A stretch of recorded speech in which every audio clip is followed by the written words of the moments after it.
अस्सलाम वालेकुम। आज़ाद डिजिटल के साथ मैं हूं खावर मुगल। रमजानुल मुबारक के करीब आते ही वज़ीर आला पंजाब की हदायत पर पंजाब भर में बिलखुसूस लाहौर भर के मुख्तलिफ इलाकों में जो है वो रमजान सहूलत बाजार जो है वो कायम कर दिए गए हैं, जहां पर जो है वो शहरी अपनी खरीदारी कर रहे हैं। रमजान के ये जो सहूलत बाजार हैं, इनका मकसद जो है वो शहरियों को रिलीफ फराहम करना है। बाहर से जो अशिया खुरोनोश की कीमतें जो है वो ज्यादा होती हैं, वो यहाँ पर जो है वो बिलखसूस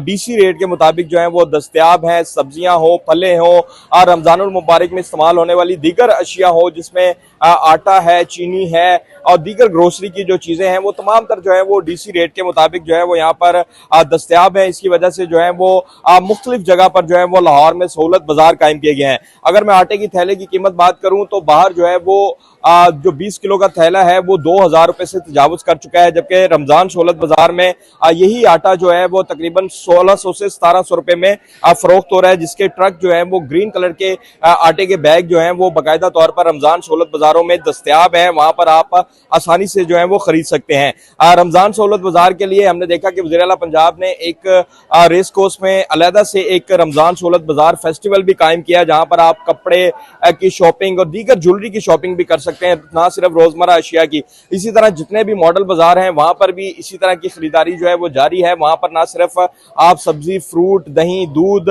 अशिया खुरोनोश की कीमतें जो है उनको खरीद सकते हैं, अशिया खुरोनोश की चीजों को, बल्कि यहाँ पर भी जो है वो मुख्तलिफ किस्म के कपड़े, शॉपिंग जो है वो भी ईद के लिए जो है वो खरीदारी की जा सकती है। इस वक्त आप देखें तो रश जो है वो काफी ज्यादा है, क्योंकि रमजानुल मुबारक में सिर्फ 2 रोज बचे हैं और 2 रोज रमजानुल मुबारक जैसे ही करीब आया, हम देख रहे हैं कि यहाँ पर जो है सहूलत बाजारों में रश लग गया है और अवाम जो है वो रमजानुल मुबारक की जो चीजों की, अशिया के खुरोनोश की खरीदारी में जो है वो इस वक्त मसरूफ है।